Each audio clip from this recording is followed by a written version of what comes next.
Hello viewers. आज हमारे साथ जुड़ रहे हैं हमारे मित्र हैं डॉक्टर शिबली नुमानी साहब, और ये प्रिंसिपल हैं college of pharmacy Patna Bihar के। और अपने मतलब कि खिदमात से फार्मेसी प्रोफेशन को काफ़ी दिनों से करीब 14-15 साल से अपने खिदमात दे रहे हैं, अपनी सेवा दे रहे हैं। तो आज हमारे जुड़ने का मेन मकसद है बिहार सरकार के द्वारा चलाई जा रही एक योजना जो बिहार स्टूडेंट क्रेडिट कार्ड है। तो उसके बारे में हम लोग प्रोफेसर साहब शिबली साहब से बात करेंगे। तो वेलकम डॉक्टर शिबली।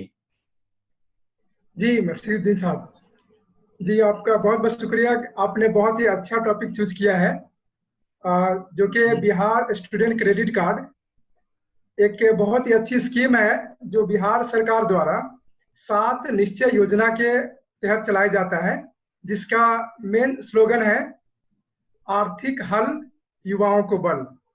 यानी जो भी आर्थिक प्रॉब्लम है, इनकम वाला प्रॉब्लम है, वो आपको सोचने की जरूरत नहीं, उसका कंप्लीट हल है यहाँ पे, खासकर पढ़ने लिखने के लिए।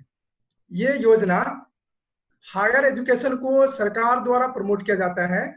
वो अच्छा। हायर एजुकेशन टेक्निकल भी हो सकता है, हम्म। जैसे कि इंजीनियरिंग, मेडिकल का कोर्स हो, पैरामेडिकल हो, नर्सिंग है, फार्मेसी है, मैनेजमेंट, इस तरह के कई भी कोई भी टेक्निकल कोर्स है उसको। साथ ही साथ ये वैसे नॉन टेक्निकल कोर्स जिसको हम लोग बीए, बीएससी, बीकॉम, इस तरह के कोई भी सब्जेक्ट जिससे आप ग्रेजुएशन या मास्टर डिग्री करना चाहते हैं, उसके लिए ये सुविधा उपलब्ध कराई जाती है। ठीक है। अच्छा, ये तो बड़ी ज़बरदस्त बात है।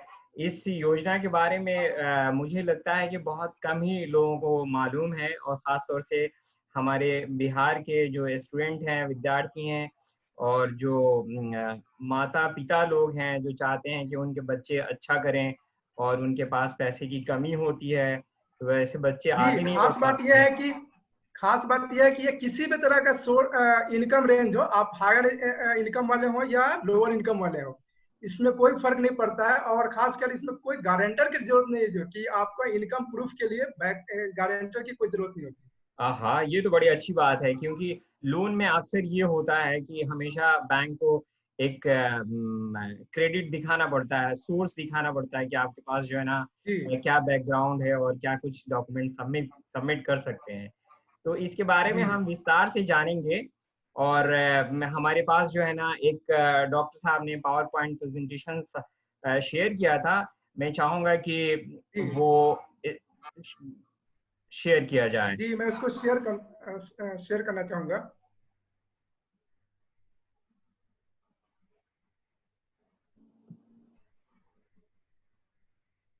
तो ये है प्रेजेंटेशन, और व्यूअर्स आप देख सकते हैं कि उसका पूरा detail Bihar student credit card scheme का आ रहा है। और इसमें आप पूरा डिटेल देख सकते हैं कि कैसे विकसित बिहार के 7 निश्चय आर्थिक हल युवाओं को बल, जैसे डॉक्टर साहब ने कहा, और इसके अंतर्गत बिहार के युवाओं के लिए राज्य सरकार की ये जबरदस्त पहल है। तो जी इसके कुछ प्रेजेंटेशन है और उनके डिटेल हैं। तो इसको एक बार हम अपने व्यूअर्स को दिखा देते हैं, फिर जी जी दोबारा हम डॉक्टर साहब से बात करेंगे इस पे विस्तार से। जी, ये हम एक एक करके पहले स्लाइड्स की तरफ जाएंगे, जी डॉक्टर जिसमें साहब आप देख बताइए। रहे हैं। जी, हम लोग एक एक करके पहले स्लाइड की तरफ जाएंगे। जो पहले देख रहे हैं, ये 7 निश्चय युवा युवा अप मिशन, बिहार गवर्नमेंट को साइट पे जाना है। ये जी। वहां पे जाकर के आपको अप्लाई करना है। हम्म। बाकी पूरा इन्फॉर्मेशन इस साइट से मिल जाएगा आपको।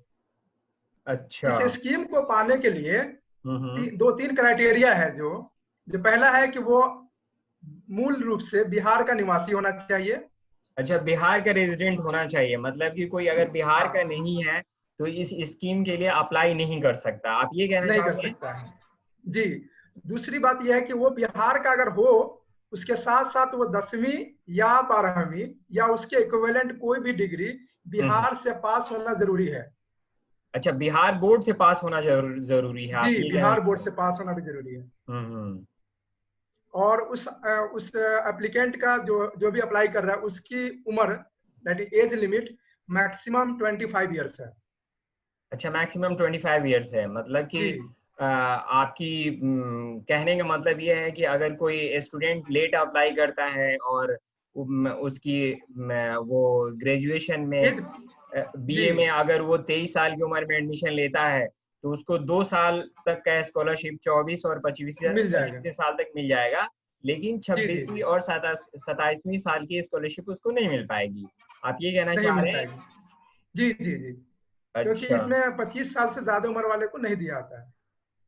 अच्छा, तो एक और चीज मैं जी, आपसे पूछना चाह रहा हूँ कि इसकी योग्यता 10वीं और 12वीं दोनों होना और चाहिए? अगर 10वीं का मतलब जो लोग 10वीं लेवल पे पॉलिटेक्निक वगैरह करते हैं, जी। उनके लिए 10वीं, और या हम्म। उससे हाई 12वीं लेवल पे जो कोर्स होता है उनके लिए 12वीं। मतलब जिस लेवल पे आप अप्लाई करते हैं उस वो डिग्री बिहार सरकार द्वारा प्राप्त होना चाहिए। अच्छा, वेरी गुड।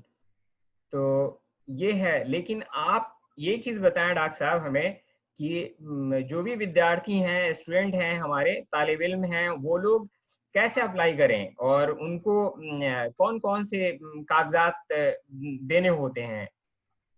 जी, तो अप्लाई करने के लिए हम लोग अपना जो स्लाइड दिखाया जा रहा है उस पे, साइट पे जाना है। जी जी, साइट पे जा करके और उनको कुछ डॉक्यूमेंट्स देने हैं जो हमने लास्ट स्लाइड में दिया। आप स्लाइड शो करें, मैं उनको बता देता हूँ। उनको एप्लीके जो, जी नीचे आए तीसरे नंबर पे। जी जी, ये सभी डॉक्यूमेंट रिक्वायर्ड है अप्लाई करने। जैसे मैट्रिक या इंटर किया हो तो उनका सर्टिफिकेट चाहिए। जी जी। जी, वो डोमिसाइल सर्टिफिकेट चाहिए। हाँ हाँ। आधार कार्ड चाहिए उनका। और जी। आधार कार्ड साथ ही साथ को एप्लीकेंट दैट मीन्स फादर या गार्जियन जो भी हैं। अच्छा, को अप्लीकेंट में गार्जियन या आपके पेरेंट्स में कोई भी हो सकते हैं, माता या कोई भी एक पिता हो कोई भी सकते हो हैं। सकते हैं? जी जी, इसमें कोई भी एक हम्म। हो सकते हैं। जी जी। रेसिडेंशियल प्रूफ है। हम्म। और सर्टिफिकेट इशूड बाय, कोई भी आइडेंटिफिकेशन के लिए आप कोई भी सर्टिफिकेट, जैसे पासपोर्ट है, मतलब ड्राइविंग लाइसेंस है, वोटर आईडी है, पासबुक का फोटोकॉपी, कोई भी एक आईडी प्रूफ होना चाहिए। हम्म। अच्छा। जी, तो ये सभी डॉक्यूमेंट्स हैं। बैंक का एक पासबुक का फर्स्ट पेज का फोटोकॉपी होना चाहिए। अच्छा, तो ये सारे जी, डॉक्यूमेंट ले करके फिर क्या करना होता है विद्यार्थी को इनको अप्लाई? ऑनलाइन ही सभी डॉक्यूमेंट को अप्लाई करना होता है। मतलब इसमें उस वक्त किसी डॉक्यूमेंट को अपलोड करने की जरूरत नहीं होती है। आपको जा करके लॉगिन करना है, और लॉगिन क्रिएट करेंगे, लॉगिन आईडी पासवर्ड मिलेगा। जी जी। और वो फॉर्म जो भी है उसको आप इंफॉर्मेशन उस पर अपलोड करते चले आना है। मतलब आपको राइट करते जाना है। सभी जब इंफॉर्मेशन आप कंप्लीट कर देंगे तो एक पीडीएफ जनरेट होगा। अच्छा। हाँ, जब फॉर्म कंप्लीट हो जाएगा तो एक पीडीएफ जनरेट होगा। उस हम्म। पीडीएफ का प्रिंट लेकर के जी जी। आप अपने डिस्ट्रिक्ट में, हर डिस्ट्रिक्ट में डीआरसीसी, डिस्ट्रिक्ट करके कोऑर्डिनेशन कमेटी है, वहां पे जाकर के सबमिट करना है। अच्छा, ये डीआरसीसी क्या है? ये डिस्ट्रिक्ट कोऑर्डिनेशन है, जहाँ पे आपको हर एक डिस्ट्रिक्ट में जहाँ से कि आप एप्लीकेंट हैं उसको अपने डिस्ट्रिक्ट में ही अप्लाई करना होता है, इसलिए डीआरसीसी नाम दिया है, डिस्ट्रिक्ट कोऑर्डिनेशन कमेटी। मतलब कि अगर पश्चिमी चंपारण का जो है ना बेतिया में होना चाहिए, डिस्ट्रिक्ट हेडक्वार्टर जो है जी, पश्चिमी डिस्ट्रिक्ट है चंपारण तो में बेतिया है, आपको पूर्वी हाँ जी, बेतिया चंपारण में जाकर के अप्लाई मोतिहारी, करना है। और आप मुजफ्फरपुर है, तो जी वैसे ही। हाँ, आप अपना एडमिशन बिहार में कहीं भी ले रहे हैं या बिहार के बाहर ले रहे हैं, जी। लेकिन आपको अप्लाई अपने डिस्ट्रिक्ट में ही करना होगा। अच्छा, आपने एक बात कहा कि इसमें जो है ना, जो स्टूडेंट की एक योग्यता है, तो कुछ ऐसे स्टूडेंट होंगे जो बिहार में ही पढ़ाई कर रहे हैं, तो उनके जी लिए तो चलिए ठीक है, लेकिन अगर कोई बिहार से बाहर पढ़ाई कर रहा है, अगर उसने यूपी या तेलंगाना या फिर दिल्ली, मुंबई में एडमिशन लिया है, तो उसके लिए जी उसको कैसे करना पड़ेगा और क्या ये एलिजिबल है उसके लिए, ये योग्य है वो स्टूडेंट? जी, ये बिहार का स्टूडेंट इंडिया में किसी भी कोना में पढ़ता हो, कोई फर्क नहीं पड़ता है। वो बिहार का रेसिडेंस है और 10वीं या 12वीं बिहार से किया हुआ है। हम्म। और वो जिस भी प्राइवेट इंस्टीट्यूट या गवर्नमेंट इंस्टीट्यूट में पढ़ रहा है वो नैक से एक्रेडिट होना चाहिए या जी सेंट्रल जी। गवर्नमेंट से एक्रेडिटेड है, अप्रूव्ड है, तो वो हम्म। इस स्कीम का फायदा उठा सकता है। अच्छा, तो उसको भी डिस्ट्रिक्ट हेडक्वार्टर में जा करके जी हाँ, जी अप्लाई अप्लाई अप्लाई करना। फॉर्म सबमिट तो अपने डिस्ट्रिक्ट हेडक्वार्टर में ही करना होगा। और हर एक जगह ये कहाँ पे डिस्ट्रिक्ट हेडक्वार्टर में एक्चुअली कहाँ होता है, मतलब कि ये सभी कलेक्ट्रेट में होता है? जी ये जो वेबसाइट है इस पे सभी डिस्ट्रिक्ट हेडक्वार्टर का address, contact number and email ID provide किया गया है। अच्छा, ये तो बहुत अच्छी बात है। तो वो डिस्ट्रिक्ट में अप्लाई कर देगा, और अप्लाई करने के बाद फिर आगे का क्या प्रोसेस होता है? आगे का जो मैंने बताया, जैसा कि पीडीएफ प्रिंट होगा जब फॉर्म आपका कंप्लीट हो जाएगा, जी उस डॉक्टर साहब। पीडीएफ को ले करके और जो हम्म भी डॉक्यूमेंट आपने इंफॉर्मेशन दिया था उसका फोटो कॉपी लगा करके हम्म।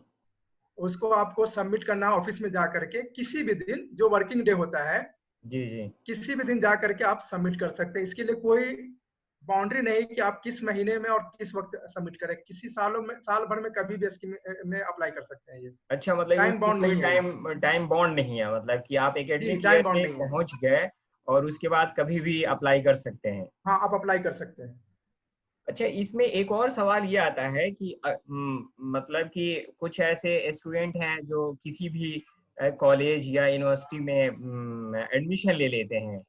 तो जी मुझे ये बताइए आप कि उन यूनिवर्सिटी या कॉलेज की जो है ना कौन सी एक्रीडिएशन होनी चाहिए, या सारे कॉलेज यूनिवर्सिटी कोई भी है उसमें वो एडमिशन ले ले करके और इस लोन के लिए अप्लाई कर सकते हैं? तो इसके नहीं नहीं, बारे में जरा यूनिवर्सिटी के विस्तार से लिए, बताएं। जी यूनिवर्सिटी के लिए है कि NAAC, national board of accreditation, जो नैक एक्रीडेशन होता है। जी। और अगर इंस्टीट्यूट है तो NBA, national board of accreditation.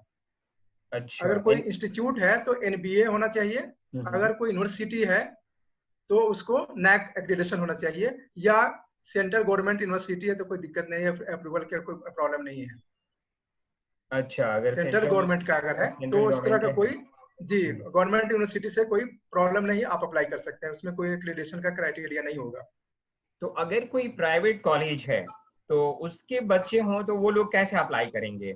बहुत सारे ऐसे पहले हमारे तो जो, स्टूडेंट हैं जो प्राइवेट जी जी, कॉलेजेस में पढ़ते हैं, तो वो लोग कैसे अप्लाई करें और क्या देखें? कि ऐसा नहीं है कि वो प्राइवेट कॉलेज में अप्लाई करें और फिर प्राइवेट कॉलेज के पास जो है ना ये सब एक्रीडेशन नहीं हो, तो उस केस में क्या उनको ये लोन मिल पाएगा या नहीं मिलेगा?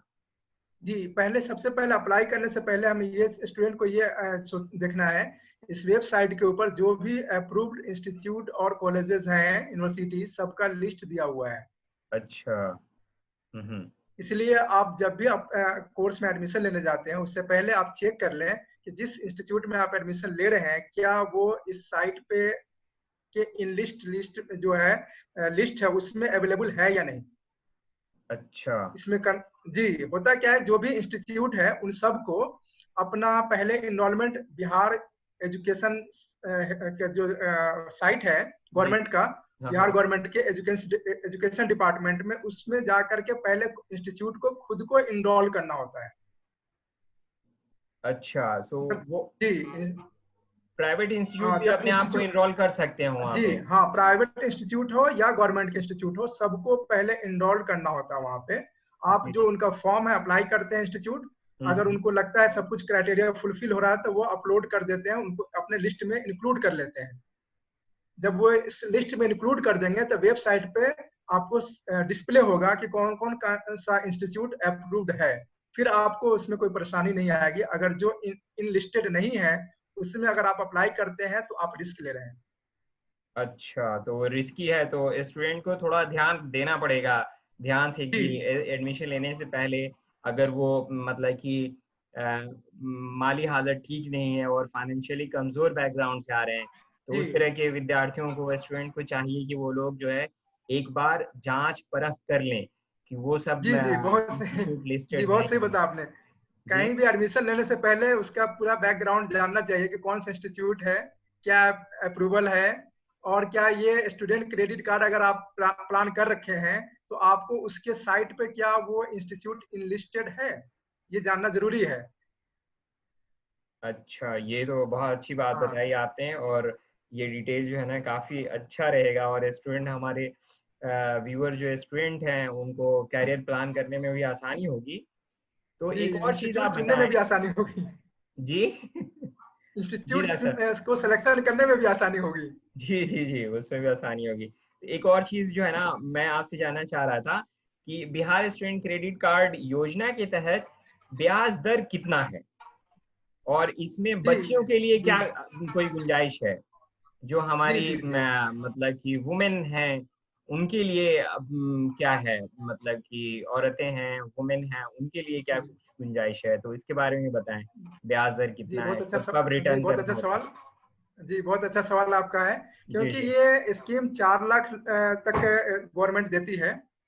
तो इस स्कीम में क्या है कि आपका जो भी कोर्स ड्यूरेशन है और जी जी। फी स्ट्रक्चर है वो इंस्टीट्यूट प्रोवाइड करता है।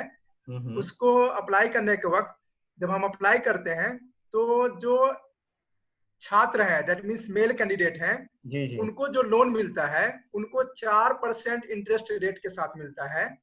हम्म। और जो छात्रा है, जैसे फीमेल कैंडिडेट हैं, उनको 1% जो है ना ब्याज दर पे इस ये लोन मिलता है।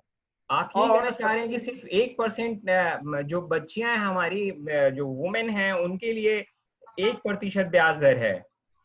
जी सिर्फ और सिर्फ 1% है। अरे वाह, ये तो बहुत अच्छी बात है। मतलब कि इससे मतलब कि बच्चियों की पढ़ाई में और बल मिलेगा, जो बहुत आसानी समाज में होगी, कहीं बहुत पीछे आसानी छूट होगी। जाती हैं। जी जी जी जी। जी। और उसके अलावा भी आप देख रहे होंगे स्लाइड पे लिख रहा है कि अलग से लैपटॉप के लिए अगर आपके कोई कोर्स है उसमें लैपटॉप की जरूरत है, तो 35,000 आपको अलग से दिया जाएगा। हाँ, ये दिख रहा है। और विद्यार्थियों जी को रहने, जीवन यापन के बाकी जी निर्धारित राशि के अतिरिक्त पाठ्य अलग से वो जी के ये लिए भी। 4 लाख के ऊपर, ये जो 4 लाख लोन मेन स्कीम है उससे अलग है ये। हाँ, काफी अच्छा है। तो जी ये एक और चीज मैं आपसे पूछना चाह रहा हूँ कि ये इसमें कितने दिन में पता चल जाता है कि लोन अप्रूव हो गया, कुछ ये तो ऐसे गवर्नमेंट की तरफ से देखा जाए तो 60 दिन मैक्सिमम उन्होंने लिखा हुआ है कि जब भी अप्लाई करते हैं आप, जी। अप्लाई के 60 दिनों के अंदर में आपको लोन अप्रूव हो जाना चाहिए। हम्म। और जैसे ही अप्रूवल होगा, आपका जो मेल आईडी है उस पर एक मेल आ जाएगा, उसका पीडीएफ आ जाएगा कि आपका लोन अप्रूव हो चुका है। अच्छा। इसलिए आपको एक बार अप्लाई करने के बाद आपको बार बार वहां पे चक्कर लगाने की जरूरत नहीं है। आप अपने मेल चेक कीजिए, आपके मेल पे इन्फॉर्मेशन आ जाएगा कि आपका अप्रूव्ड हो गया है। और इस कॉलेज को भी इन्फॉर्म कर दिया जाता है कि ये अमाउंट इनका अप्रूव्ड है और वहाँ ट्रांसफर किया जाता है। अच्छा, तो मेरा अगला सवाल है कि लोन की वापस करने की अवधि क्या है। हमारे जो छात्र हैं वो कब तक लोन वापस कर सकते हैं।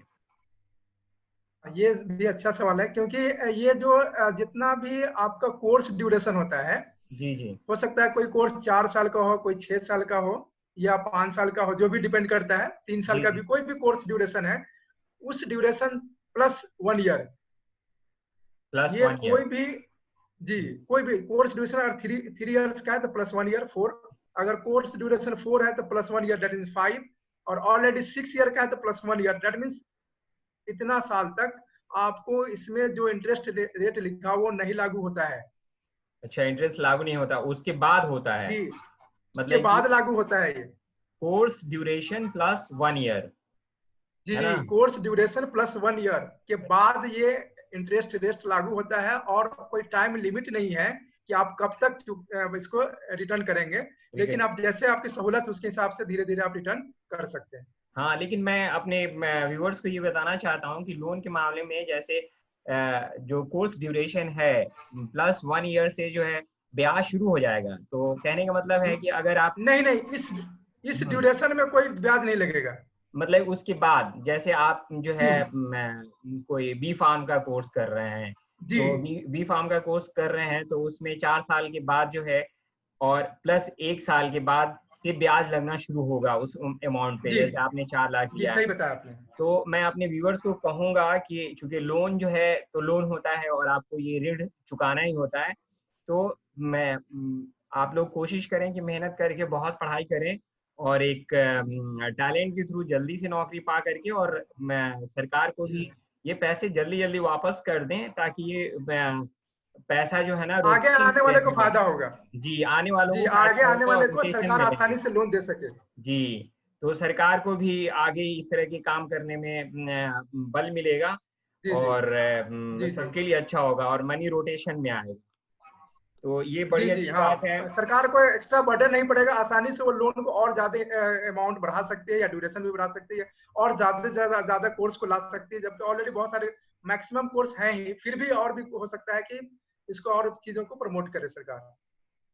अच्छा, डॉक्टर साहब एक चीज़ बताइए, यहाँ पे नीतीश कुमार जी का जो है फोटो आ रहा है, तो ये स्कीम जो है किसके रीजन में चलाया गया? क्या नीतीश ये कुमार जी ने ही वाकई चलाया था या इससे पहले से आ रहा है? नहीं नहीं, ये जब पिछले साल 2015 में जब नीतीश कुमार जी अपना कैंपेन लॉन्च किया था उन्होंने, जी। तो उन्होंने जब बिहार के लोग जनता से यह वादा किया था कि हम 7 निश्चय के साथ आ रहे हैं, ये वादा ने निश्चय है, उसमें से एक निश्चय है स्टूडेंट क्रेडिट कार्ड, जो कि मैं अच्छा। मानता हूं कि ये स्टूडेंट क्रेडिट कार्ड सबसे सफल और सबसे अच्छा निश्चय है, क्योंकि आप किसी के फैमिली को एजुकेशन दे करके उसके जनरेशन को चेंज कर रहे हैं। ये आने वाले टाइम में एक रिवोल्यूशन लाएगा बिहार के इकोनॉमिक के लिए और खासकर एजुकेशन में।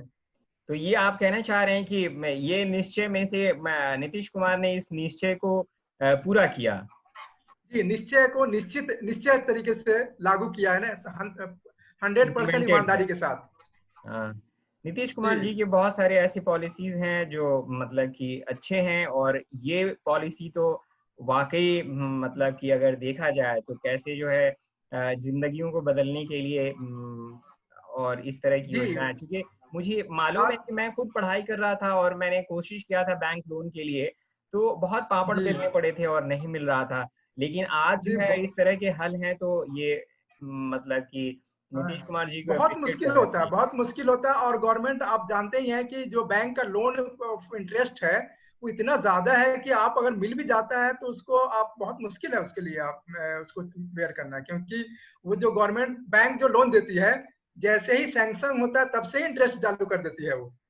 अच्छा, तब से ही इंटरेस्ट शुरू कर देती जी, है, सही और वो बात है। रेट ऑफ इंटरेस्ट मुझे लगता है कि मोर देन 10% है बैंक का। हाँ, तो तो उसके मैं कंपेरेटिव हम देखें तो ये उन लोगों के लिए जिनके पास कुछ भी पैसा नहीं है, 1 रुपया भी अगर नहीं है, अपना घर चला सकते हैं, बाकी चाहे तो अपने बच्चे को अच्छा एजुकेशन दे सकते हैं। दे सकते हैं। Very good.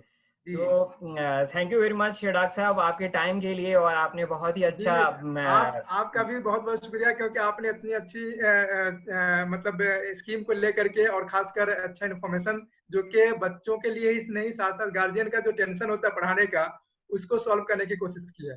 जी, जी, बहुत-बहुत शुक्रिया, बहुत-बहुत धन्यवाद। और मैं इस वीडियो के माध्यम से मैं कहना चाहता हूँ, बिहार के लोगों को भी कहना चाहता हूँ कि सरकारें आती हैं और सरकारें जाती हैं। चूँकि ये स्कीम जो है हमारे फ़ायदे के लिए है, जनता के फ़ायदे के लिए है। तो अगली सरकार आए तो आप भूलें नहीं कि वो आकर के इस स्कीम को स्क्रैप कर दे और अपनी दूसरी कोई तरह की पॉलिसी लेके आए।